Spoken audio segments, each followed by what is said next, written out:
एक हीलर बनने की जर्नी में उसे कोई स्पेशल ट्रेनिंग लेने की रिक्वायरमेंट रहती है या उनके अंदर ये फीचर इनबिल्ट ही रहता है? हीलिंग को किस तरीके से चैनलाइज हम लोगों को करना होता है, किस तरीके से उसको यूज करना है, उसके फीचर्स क्या है, वो चीज जो है वो हम लोगों को समझ में आती है।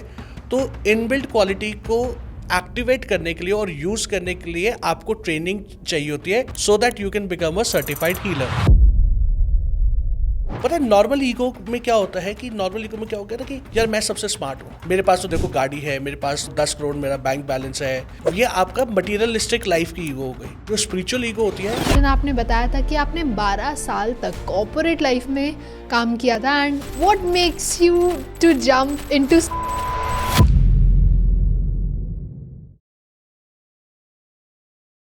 वेलकम हेमंत सर, कैसे हैं आप? Thank you so much Jyoti, मैं बिल्कुल ठीक हूँ। आप कैसे हैं? बिल्कुल बढ़िया सर। आज का जो हमारा सेशन है वो आपके लिए इतना रिक्वेस्ट किया हमने आपको, बिकॉज आपका जब हमने फर्स्ट पॉडकास्ट किया था जहां हमने आपकी जर्नी जानी, जहां हमने जाना कि कैसे कॉर्पोरेट लाइन से उठ के आप स्पिरिचुअल लाइन में आए और एक हीलर बने और आपने अपनी हीलिंग लाइफ में, हीलिंग जर्नी में कितने लोगों की लाइफ को, इवन अपनी लाइफ को कितना ट्रांसफॉर्म किया। तो हमारी जो ऑडियंस है वो बहुत सारे क्वेश्चंस थे उनके, जैसे हम एंड में बोलते भी हैं हमारी ऑडियंस की, कोई क्वेश्चन है, कोई आपको सजेशन है, प्लीज़ हमें कमेंट सेक्शन में भी बताइए। तो उनके कुछ ऐसे ही क्वेश्चंस थे जो वो जानना चाहते थे कि एक हीलर की, जैसे हमने पहले भी आपसे जाना कि एक हीलर की जर्नी में क्या डूज क्या डोंट्स होने चाहिए, एक हीलर को कैसे अपनी लाइफ को ट्रांसफॉर्म करना चाहिए।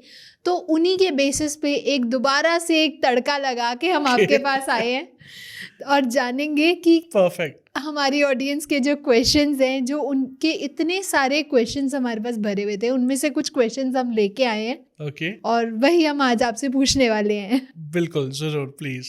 तो एक हीलर बनने की जर्नी में उसे कोई स्पेशल ट्रेनिंग लेने की रिक्वायरमेंट रहती है या उनके अंदर ये फीचर इनबिल्ट ही रहता है? ओके, तो before answering to your question, so thanks to all our audiences की जिन्होंने पॉडकास्ट देखे, सुने, इतना इंटरेस्ट दिखाया और उन्होंने, जैसा आप बता रहे हो, बहुत सारे क्वेश्चंस उन्होंने आपको भेजे हैं। सो यू नो कि होता क्या है कि हम लोगों को यही एक मोटिवेशन होता है कि हमारा पर्पस ही पॉडकास्ट करने का ये है कि जहाँ पे हम लोग अपनी जर्नी को हम लोग शेयर कर रहे हैं, अपनी नॉलेज को शेयर कर रहे हैं। एंड वहाँ से फिर जब वो ऑडियंस के जब वो क्वेश्चन जब आते हैं तब ये लगता है कि हाँ, कि वो और ज़्यादा ग्रो करना चाहते हैं। एंड जो कंटेंट हम लोग जो उनको जो दे रहे हैं, जो चीज़ हम लोग मैसेज जो कन्वे करना चाहते हैं, वो बहुत ही लाउड एंड क्लियर है। So thanks to all our clients, all our audiences. अब बात करते हैं आपके क्वेश्चन के ऊपर, हम लोग आते हैं बिल्कुल। कि आपने क्वेश्चन पूछा कि जो ये हीलर जो बनने की जो चीज़ें होती है, ये इनबिल्ट होती है या एक अलग तरीके की कोई स्पेशल ट्रेनिंग की जरूरत होती कोई है, राइट? ट्रेनिंग या प्रैक्टिस करनी पड़ती है। देखो, जितने भी जो हीलर होते हैं ना, इनफैक्ट मैटर ऑफ फैक्ट हर किसी के अंदर ना एक हीलिंग पावर्स ऑटोमेटिकली है। अच्छा। वो सॉफ्टवेयर ना हमारे अंदर बाय डिफॉल्ट है। लाइक जैसे मोबाइल फ़ोन जब आप खरीदते हो, कुछ सिस्टम जनरेटेड सॉफ्टवेयर आते हैं ना कि वो रहेंगे ही रहेंगे, आप उसको डिलीट नहीं कर सकते। आप उसको चाहे यूज़ कर रहे, उस पर्टिकुलर फीचर को आप यूज़ कर रहे हो या नहीं कर रहे, that is a different issue all together. लेकिन वो आप डिलीट भी नहीं कर सकते, करेक्ट? सेम वे कि जो एक हीलिंग कैपेबिलिटीज़ जो होती है ना, ये हर एक इंसान के अंदर है। तो वो बाय डिफ़ॉल्ट इनबिल्ट तो है ही है। अब जो स्पेशल ट्रेनिंग्स जो होती है ना, वो आपको बेसिकली ये सिखाती है कि जो ये आपका जो सॉफ्टवेयर में जो फीचर जो डला हुआ है, मोबाइल में जो फीचर है, उसको यूज़ कैसे करना है। अच्छा। तो हीलिंग ट्रेनिंग से क्या होता है, आपको एक चीज़ समझ में आती है। पहली चीज़ कि जब आप हीलिंग्स, जब आप जर्नी में आए, जब आप आते हो, तो सबसे पहले तो आपको ये चीज़ समझ में आती है कि हीलिंग को किस तरीके से चैनलाइज हम लोगों को करना होता है, किस तरीके से उसको यूज़ करना है, उसके फीचर्स क्या है, राइट? वो चीज़ जो है वो हम लोगों को समझ में आती है। तो इनबिल्ट क्वालिटी को एक्टिवेट करने के लिए और यूज़ करने के लिए आपको ट्रेनिंग चाहिए होती है so that you can become a certified healer, right? तो ये पावर सब में है, आप में भी है, मुझ में भी है। बिहाइंड द कैमरा जो हमारे यश खड़े हुए हैं, उनके पास भी वो सारी पावर्स है।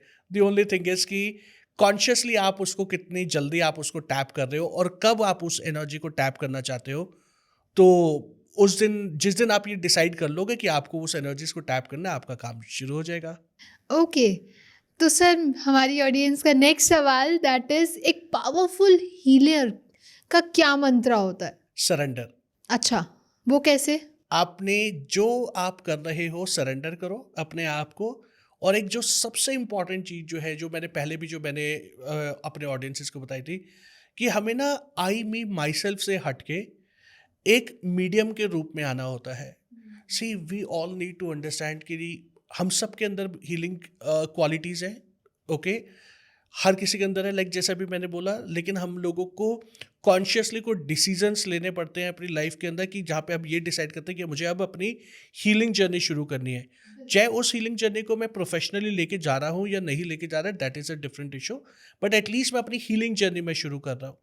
तो वहाँ पे क्या होता है कि जब आप उस अपनी कॉन्शियसनेस को जब आप सही तरीके से जब आप करते हो, तो हमें ये चीज़ हमेशा अपने ध्यान में रखनी चाहिए कि यार, कि जो ये कॉन्शियस डिसीजन जो मैंने लिया है टू बिकम अ हीलर, वो इसलिए लिया है कि ताकि मैं एक मीडियम बन सकूं।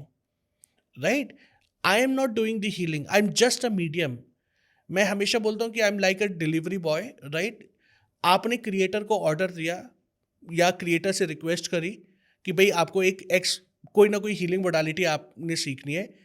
क्रिएटर ने वो रेस्टोरेंट का जो ऑर्डर जो है वो मेरी तरफ उन्होंने भेजा, मीन्स मेरे को उन्होंने एज अ मीडियम बना के आपकी लाइफ में भेजा कि मैं एक टीचर की तरह या एक हीलर की तरह मैं आपकी लाइफ में आऊँ।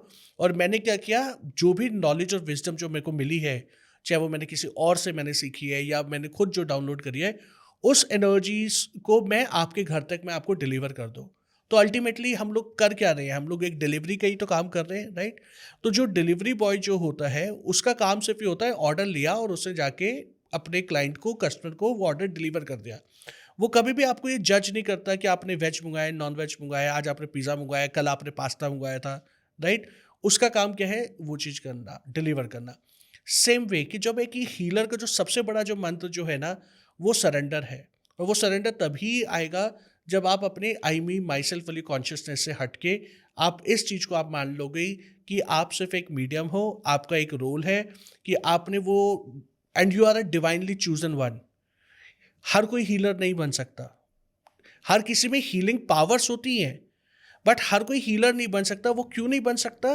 क्योंकि जब तक उसके कार्मिक इम्प्रिंट्स इस तरीके के नहीं होंगे, जब तक वो इस लाइफ में ये सोच के नहीं, वो सोल प्रोग्रामिंग करके नहीं आया होगा कि अब उसको इस स्पिरिचुअल फील्ड में जाना है, तब तक वो चाहे जितना मर्जी वो ट्राई कर ले कोई पर्सन, वो इस फील्ड में आ ही नहीं सकता।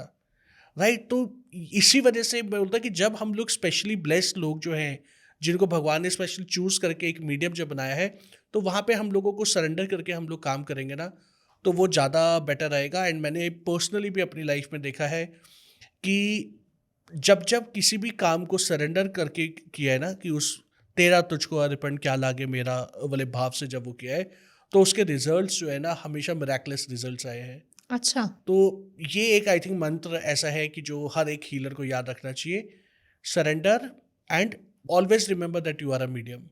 ओके। लेकिन सर काफ़ी ऐसी जगह होती है जहाँ पे एक हीलर बहुत ज़्यादा ईगोइस्टिक हो जाता है कि I have the power, I have the dominance, मैं किसी की लाइफ में बहुत कुछ ट्रांसफॉर्म कर सकता हूँ। तो वहाँ पे वो अप्रोच कैसे किसी को चेंज करनी चाहिए?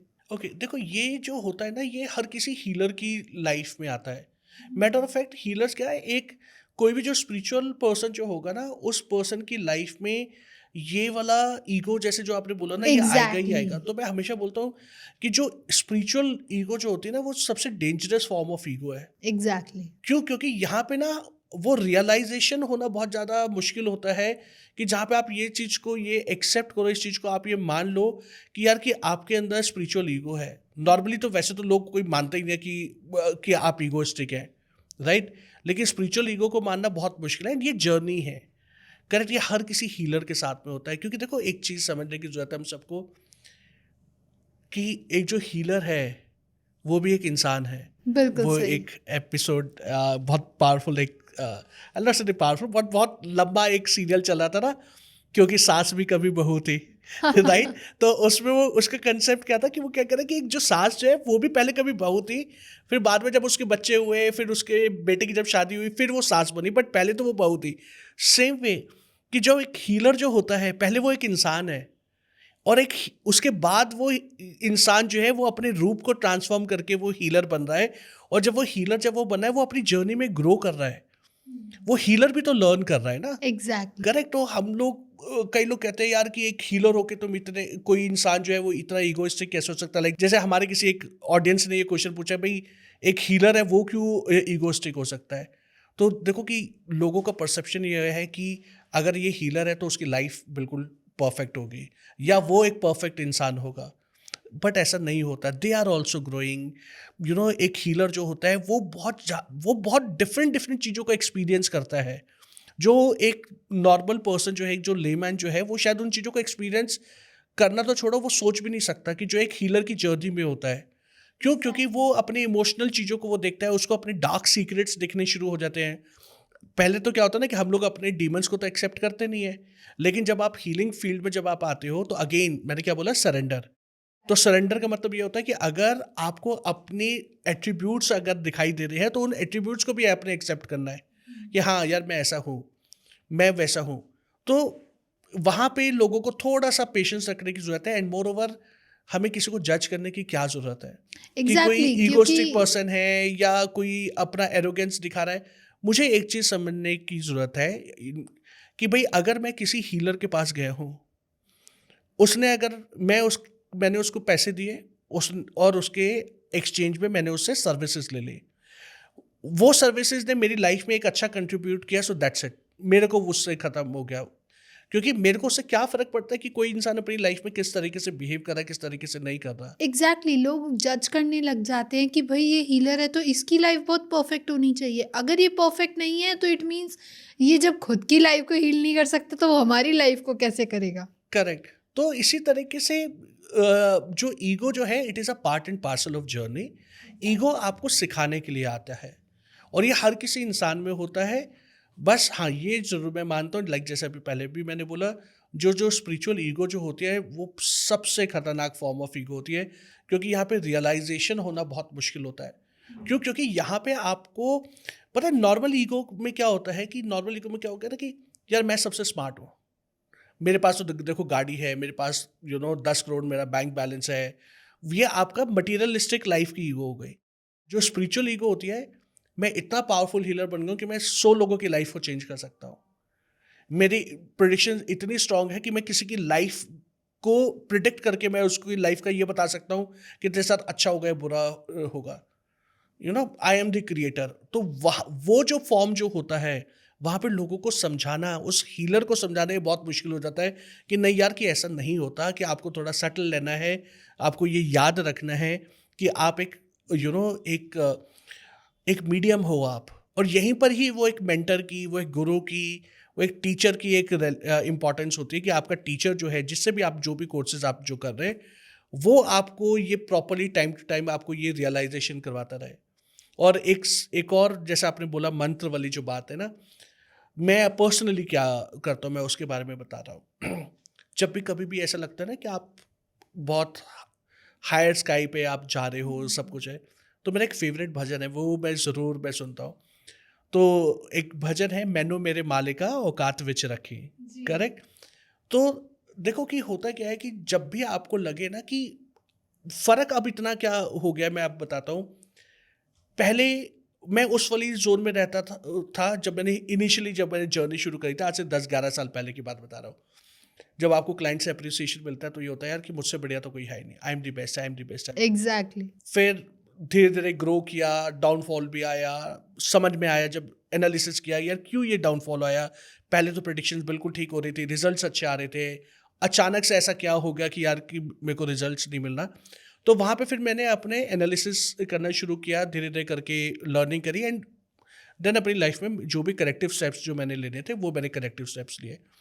अब आज की डेट में भी अगर अब क्या है कि अब खुद को पता लग जाता है, जैसे ही वो ईगो आनी शुरू हो जाती है ना, तो अब as a healer, as a master, अब वो रियलिटी चेक हमारे को होते हैं, हमारे कुछ पैरामीटर्स है, वो मैंने अपने बना रखे हैं, राइट। कि अगर ABC चीज अगर हो रही है या इनमें से कोई एक अगर हो रही है, इट मीन्स कि माई consciousness is moving towards the ego self, right. तो वहाँ पे मैं बस रिलैक्स होके बैठता हूँ और ये भजन चलाता हूँ। साईं बाबा का एक ये बहुत ब्यूटीफुल भजन है कि मैनू मेरे मालिका औकात विच रखी। तो वो जो भजन जो है ना, वो मेरे को ग्राउंड कर देता है। वो मेरे को ये रियलाइजेशन पे ले आता है कि okay, just relax, you are just a medium. So I think आप लोग भी अगर ये भजन सुनेंगे तो आपको बहुत अच्छा लगेगा, I am sure about it. And उसको मीनिंग के साथ आप समझने की कोशिश करो. तो ये चीज़ें हम लोग भाव एंड इन चीज़ों के हिसाब से अगर आप करोगे तो डेफिनेटली जर्नी अच्छी हो ही जाएगी. ओके, तो सर सेल्फ हीलिंग एक हीलर की लाइफ में क्यों इतनी इम्पोर्टेंट रोल प्ले करती है? देखो, होता क्या है कि सेल्फ हीलिंग का मतलब क्या होता है कि मैं अपने आप को हील कर रहा हूँ. ओके. अब जब मैं अपने आप को जब मैं हील कर रहा हूँ तो ये या तो मैं अपने आप को पहले फिजिकल लेवल पे हील करूँगा या मैं अपने आप को इमोशनल लेवल पे हील करूँगा. मेनली आपके पास या जो क्लाइंट्स आते हैं वो दो तरीके से आएंगे. या तो वो बेचारे अपने इमोशंस की वजह से दुखी हैं या वो अपनी फिजिकल बॉडी की वजह से दुखी हैं. बिल्कुल सही। राइट. तो अब जब आप हील करना शुरू करोगे, सेल्फ हीलिंग जब आप करना शुरू करोगे, तभी तो आपको पता लगेगा ना कि यार कि आपको किस इमोशन को किस तरीके से डील करना है.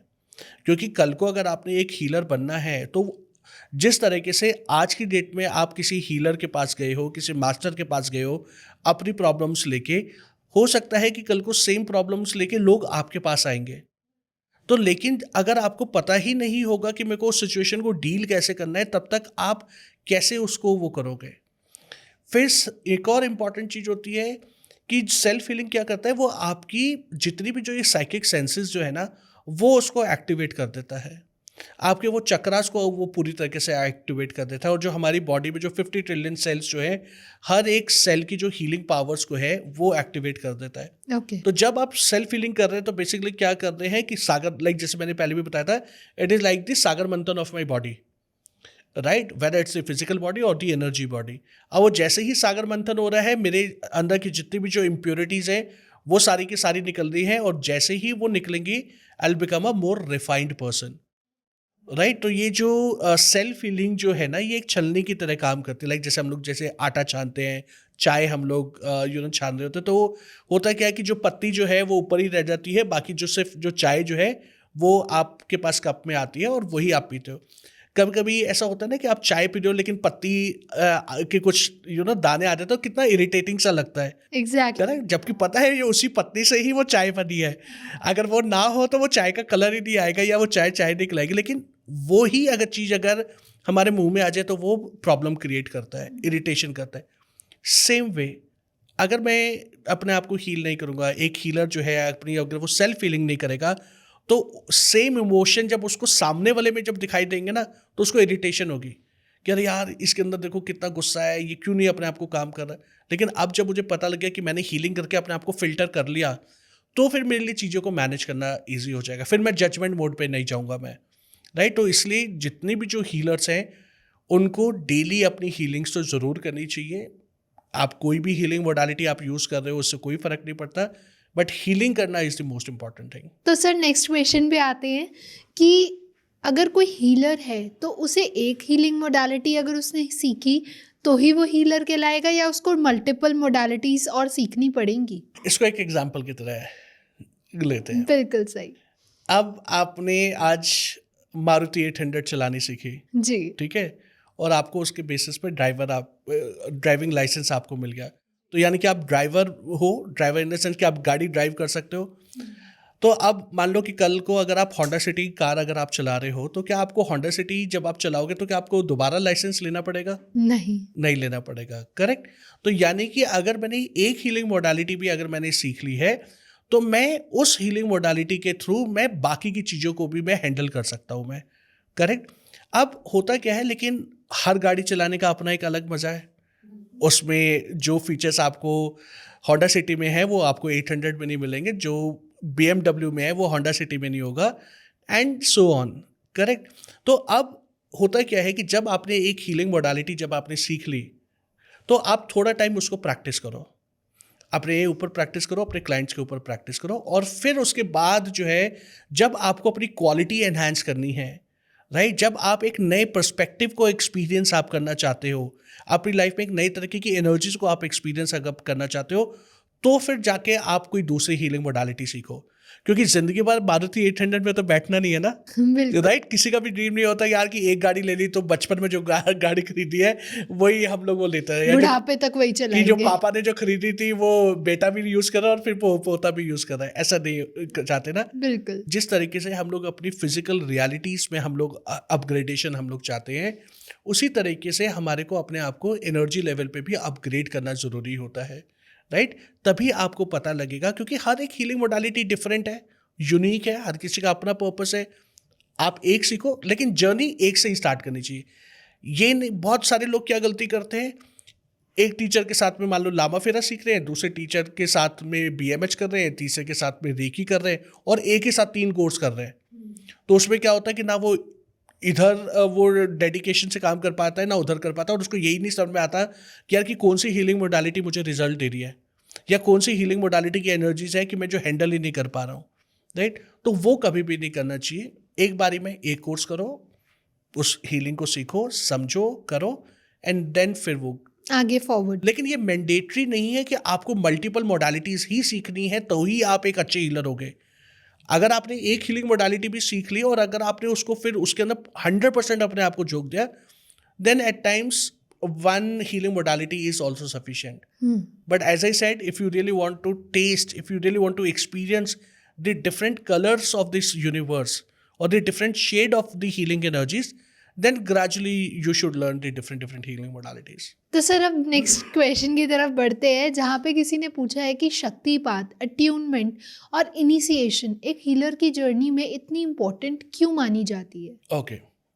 Again, example. बिल्कुल।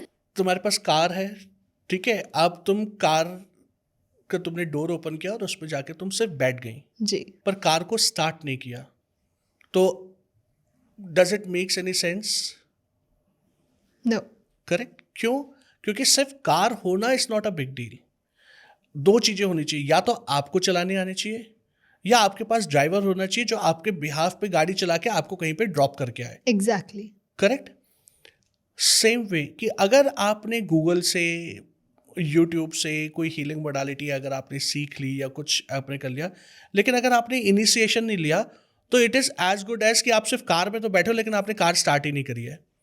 तो इनिशिएशन बेसिकली क्या करता है, अट्यूनमेंट जिसको हम लोग शक्तिपात भी हम लोग हिंदी में बोलते हैं, वो शक्तिपात क्या करता है कि वो आपके उस कार के अंदर चाबी इंसर्ट करके उसके इग्निशन को ऑन कर देता है। ओके।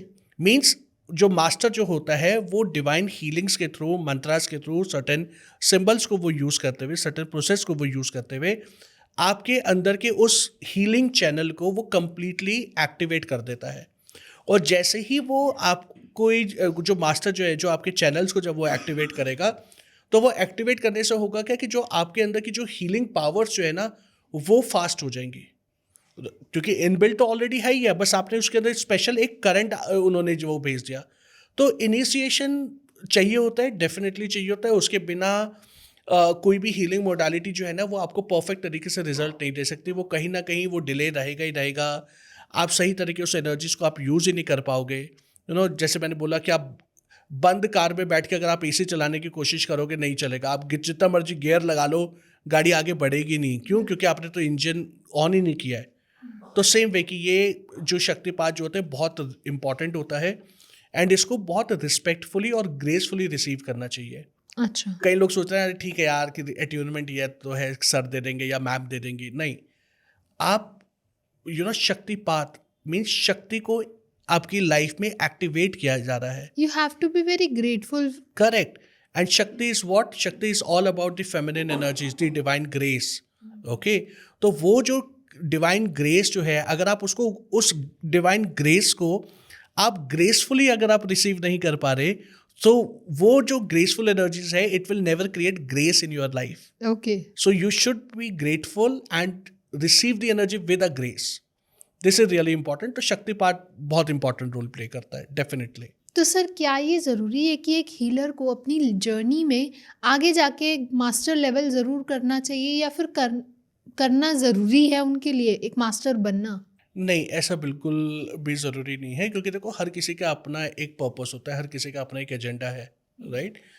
कई लोग 12th करके ही खुश है, कई लोग डबल PhD करके भी खुश नहीं है। तो वो उनका क्यों, उनका अपना एक पर्पस होता है कि उनको कितनी पढ़ाई करनी है, कितना चीज़ करनी है। तो मान लो कि अगर आप हीलिंग्स आप सिर्फ अपने लिए करना चाहते हो, राइट? तो जब आपने जैसे ही कोई भी हीलिंग मोडालिटी सीख ली, आपको शक्तिपात आपको मिल गया, तो आप हीलर तो आप वैसे ही बन गए, राइट? लेट्स से कि अगर आप किसी और को भी अगर आप हील करना चाहते हो, तो आप सिर्फ लोगों की हीलिंग कर रहे हो, आप उसको टीच नहीं कर रहे। आपको मास्टर तभी बनना चाहिए, या वो मास्टर की डिग्री तभी लेना चाहिए जब आप अपनी लाइफ में ये बहुत क्लियर हो कि आगे जाके यार कि मेरे को इसको पढ़ाना है लोगों को। ठीक है, तो ये ज़रूरी नहीं है, हर कोई टीचर नहीं बनता है ना। कईयों का पर्पस होता है, ठीक है यार मैंने मॉडलिटी सीखी, मैं अपने आप को हील करूँगा और ज़्यादा से ज़्यादा मैं क्लाइंट को हील कर दूंगा। तो अगर ऐसा कुछ सिचुएशन है अगर आपके साथ में, फिर तो आप हीलर ही बने रहो। तो ये ज़रूरी नहीं होता कि हर एक हीलर को मास्टर बनना ज़रूरी है, बट हर एक मास्टर हीलर ज़रूर होता है, बिल्कुल। राइट? तो दिस इज द थिंग। तो सर बीइंग अ हीलर, आपसे ये सबसे ज़्यादा मेरा भी ये सवाल रहा है कि एक हीलर की जर्नी में कोई प्री डिफाइंड एथिक्स होते हैं, या फिर हर हीलर अपने अपने अकॉर्डिंगली अपनी एथिक्स चूज कर सकता है? Okay, again example? एग्जाम्पल, दो केमिस्ट हैं, जी। ओके? उन दोनों केमिस्ट ने अपनी दुकान को एक अलग तरीके से डेकोरेट किया हुआ है। उन्होंने अलग तरीके से शेल्फ उन्होंने बनाए हुए हैं, और उन्होंने जो मेडिसिन्स के जो बॉक्सेस जो बनाए हैं, उस पर उन्होंने नंबरिंग अपने हिसाब से दी है। वो उनकी इच्छा है कि वो किस तरीके से, कहाँ पे अपनी कंफर्ट के हिसाब से वो मेडिसिन रख रहे हैं। उनको वो इस तरीके से रखता है कि अगर कोई भी क्लाइंट, कस्टमर उनके पास आएगा, वो जो भी मेडिसिन मांगेगा वो मेडिसिन वहाँ से वो ईजिली रिट्रीव करके दे सके। एग्जैक्टली। हो सकता है कि दूसरे जो केमिस्ट जो है उसने एक अलग तरीके से चीज़ों को रखा हुआ है, राइट? तो दोनों तो सेम प्रोफेशन में ही है, दोनों सेम दवाइयाँ बेच रहे हैं। आप भी क्रोसिन बेच रहे हो, मैं भी क्रोसिन बेच रहा हूँ, राइट? लेकिन आपने उसको एक प्रॉपर बॉक्स में रखा हुआ है, मैंने उसको सिंपली ऐसे ड्रॉर में रख दिया है। लेकिन क्या है कि हम दोनों को डील करने का तरीका अलग है, ओके? सेम मेडिसिन को, सेम चीज़ को डील करने का तरीका अलग है। सेम वे कि जितने भी जो ये हीलर्स जो ये होते हैं, हर एक हीलर ना अपने हिसाब से वो अपने एथिकल कोड्स बनाता है। कहीं पर भी कुछ प्री डिफाइंड कुछ भी नहीं है, राइट? हो सकता है कि जो एथिक्स मेरे लिए सही है, हो सकता है वो आपके लिए ठीक ना हो, करेक्ट? तो यहाँ पे जब हम लोग एथिक्स की बात करते हैं, ये बहुत ही पर्सनल चॉइस हो जाती है कि यार कि मुझे क्या चीज़ सही लगती है, क्या चीज़ सही नहीं लगती।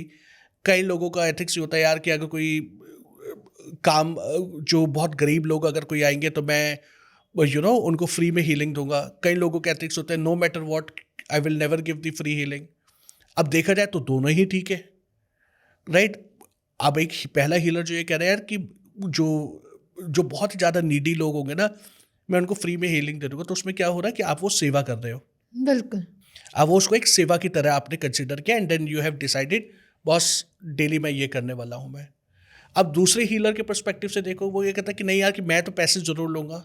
तो जब हम लोग हीलिंग फील्ड में जब हम लोग आते हैं तो एनर्जी एक्सचेंज इज मस्ट, वो लेना ही चाहिए, क्योंकि फ्री की चीज़ों की ना कदर थोड़ी कम होती है, बिल्कुल सही। करेक्ट? तो अब जब, और मोर ओवर जब एनर्जी एक्सचेंज जब होता है ना, तो वहाँ पे जो हमारा कार्मिक कनेक्शन जो होता है वो वहीं पर ही ख़त्म हो जाता है।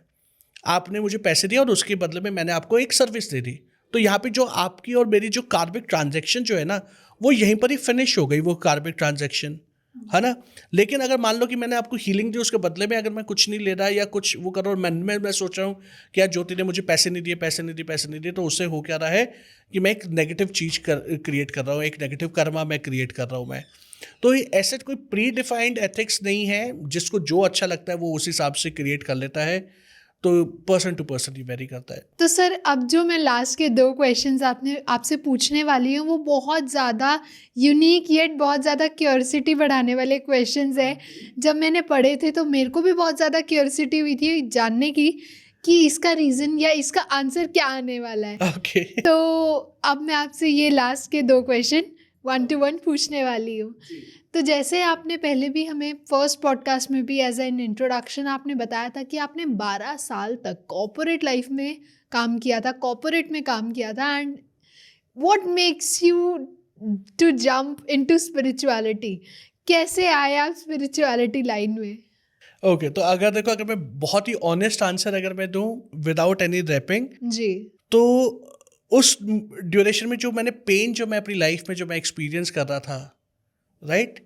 जो रिजेक्शन, जो सफरिंग जो मैं अपनी लाइफ में उस टाइम पे मैं एक्सपीरियंस कर रहा था, चाहे वो मेरी पर्सनल लाइफ में हो या मेरी फाइनेंशियल लाइफ में वो हो, तो इन चीज़ों ने, उस पेन ने, उस इमेंस इमोशनल पेन ने मुझे वो बेसिकली मेरा एक ट्रिगर पॉइंट था कि जहाँ पे आई हैव डिसाइडेड कि बॉस, कॉर्पोरेट वर्ल्ड मुझे समझ में आ गए कि ये मेरे बस की बात नहीं है। मैंने 12 साल निकाल दिए, बहुत अच्छे से काम कर लिया, अच्छी कंपनीज में काम कर लिया, अच्छे लेवल पे काम कर लिया, लेकिन अब कुछ जो पेन जो है वो एक ऐसा पेन था कि जो कोई भी कॉर्पोरेट वर्ल्ड में या बोलो कि किसी भी कंपनी में ना जाके आप उसको सेटिस्फाई नहीं कर सकते थे, उसको डील नहीं कर सकते थे। तो वहाँ पे मुझे ये था कि मुझे ना उस चीज़ को समझना है कि वो पेन क्यों है, राइट? शायद कॉन्शियसली मुझे पता था वो पेन क्यों है, किस क्या इश्यूज वो चल रहे हैं, बट मेरे को उसके स्पिरिचुअल एस्पेक्ट को मुझे समझना था, मुझे उसको हील करना है। मोस्ट इंपॉर्टेंट थिंग, मुझे उससे ना उस पेन से भागना था, करेक्ट? तो भागने का सबसे बेस्ट तरीका मुझे यही लगा, मेरे फ्रेंड ने ही बोला कि यार तू रेकी सीख ले। तो कहीं ना कहीं फिर मैंने रेकी सीखी, एंजल थेरेपी करी, बहुत सारी मोडालिटीज़ करी।